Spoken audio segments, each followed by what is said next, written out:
Bonjour, c'est Arnaud Mboucha pour Hot Boys Training. Bienvenue sur ma session d'entraînement aujourd'hui.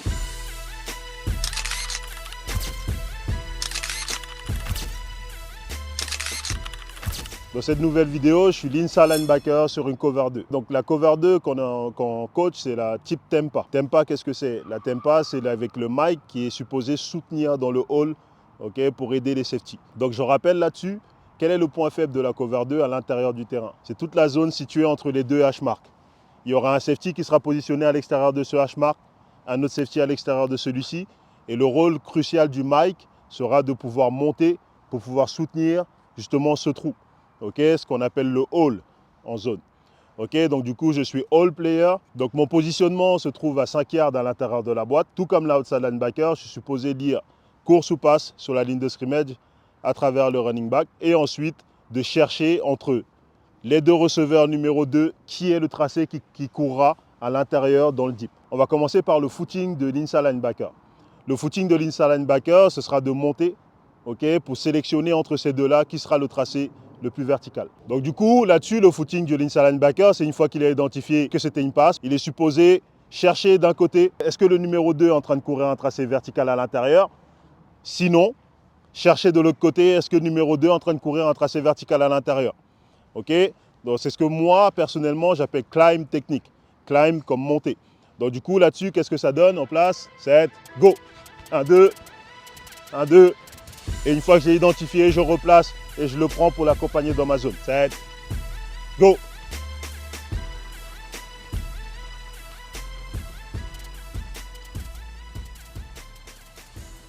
Donc on a vu que le mic linebacker devait monter pour sélectionner le tracé qui venait attaquer le hall. De quel côté il est censé ouvrir en premier? Parce qu'il y a deux receveurs de chaque côté, forcément il y a un slot de chaque côté. Comment est-ce que je détermine le côté, le premier côté que je dois lire? Je le détermine par rapport au receveur numéro 3, le receveur numéro 3 qui est le running back. Si le running back distribue de ce côté, que ce soit une protection de passe, que ce soit un tracé dans le flat, c'est le premier côté où je veux lire. Pourquoi? Parce que c'est là-bas qu'il y aura le plus de nombre de receveurs. Donc je rappelle là-dessus, sur le concept de cover 2, on a 5 joueurs en bas. On a un corner, un outside, le mic, un outside et un corner. Ça en fait 5. Contre combien de receveurs potentiels? 5 receveurs également. Le numéro 1, le numéro 2, le numéro 3, le numéro 1, le numéro 2 ici, ça en fait 5. Donc si le running back va de ce côté, forcément il apporte une surcharge de ce côté. Moi, je ne peux pas partir de l'autre côté pour défendre. Pourquoi? Du coup, ils seront simplement 2 défenseurs courts contre 3 receveurs potentiels dans cette zone. Donc, admettons qu'il y ait une screen, par exemple, on se met en place. Donc, admettons là-dessus que Nolan aille bloquer l'outside linebacker, que le numéro 1 aille bloquer le corner et que le running back sort dans le flat. On est tous d'accord que du coup, ils sont en infériorité numérique. Et ça, c'est la raison pour laquelle le mic doit faire toujours sa première ouverture du même côté que le running back pour pouvoir aller compenser le surnombre. Et donc du coup, une fois que j'ai vu que c'était une passe, en allant là-bas, je vais commencer par chercher ce numéro 2, est-ce qu'il est en train de courir dans le hall? Sinon, je vais tourner pour aller chercher maintenant le numéro 2 qui est dans mon dos. Et c'est ce qu'on va mettre en exécution maintenant. 7, allez go. 1, donc je commence par ouvrir de ce côté. D'accord? S'il est court à l'extérieur par exemple, je tourne pour récupérer. Est-ce que lui il est en train de revenir vertical? Si lui aussi il est court, je replace mes épaules. 7, go. Stop. Inside, c'est lui mon joueur. Donc dans la situation où les deux receveurs numéro 2 sont verticaux, je garde mon corps à l'intérieur de ma zone et je vais continuer à chercher qui serait le receveur potentiel qui attaquerait cette zone-là. Là, du coup, vu que les deux intérieurs sont verticaux, ce serait forcément les numéros 1 qui reviendraient. Donc du coup, la situation qu'on va travailler là maintenant, c'est un des receveurs qui sera court et un des receveurs qui sera vertical pour attaquer dans ma zone avec un post par exemple. 7, go.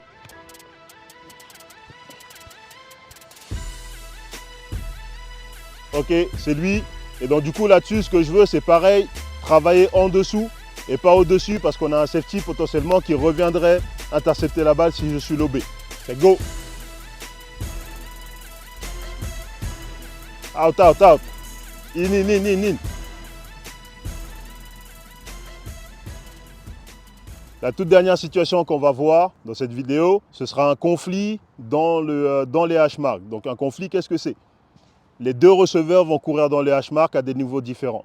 Ismaïla, par exemple, va courir un tracé shallow qui va passer devant le mic et Nolan va courir un post.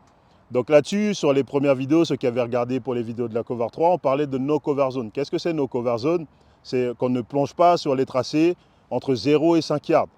On les défend au-dessus et on plonge seulement à la décision du QB. Donc c'est exactement ce qu'on va devoir appliquer ici.